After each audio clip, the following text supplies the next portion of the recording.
Out of all of the ways that we have practiced how to graph, which is point plotting, in standard form we used our cover-up trick or found the intercepts, and slope-intercept form we started at B and moved rise over run.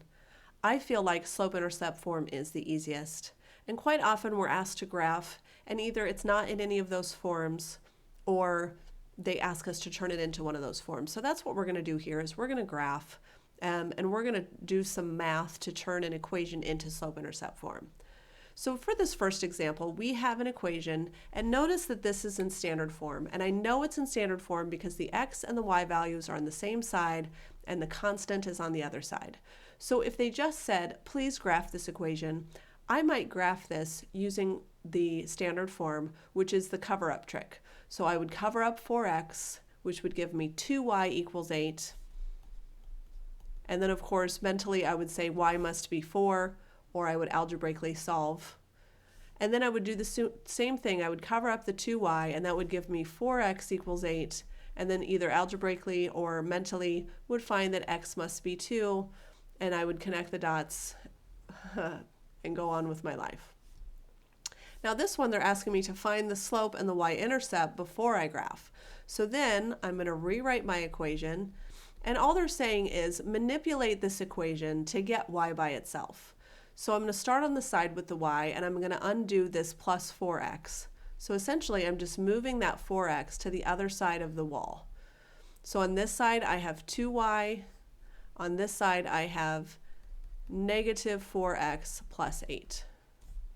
But they want y equals, not 2y equals. So now I have to divide by 2, but if I divide by 2 there, I have to divide every single thing by 2. So now I would say y equals negative 4 divided by 2 is negative 2, and 8 divided by 2 is 4. So now I have found my slope. So my slope is negative 2, or negative 2 over 1. My y-intercept is 4. And now I could graph by starting at my y-intercept, which is 4, or 0, 4, and moving with my slope of negative 2, going down 2 to the right 1, down 2 to the right 1. So notice that's the same graph as I just did using standard form, but I have manipulated the equation to turn it into slope-intercept form before I graphed. Let's try this one. If I tried to graph this one using the cover-up trick and I covered up 3y, I would get 2x equals 9. And now all of a sudden I have to graph a fraction or a decimal, and some people don't really like that. So we're going to go ahead and take this and turn it into slope-intercept form just like we did on the last one. I'm going to move that 2x to the other side of the wall, which gives me negative 3y equals negative 2x plus 9. I have to divide every single thing by negative 3, which gives me y equals negative divided by a negative gives me positive.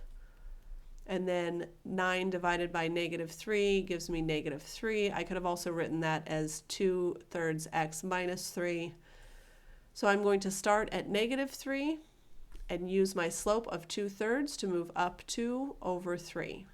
And that's how I would graph by turning it into slope-intercept form. Here's one for you to try on your own, then press play to see how you did.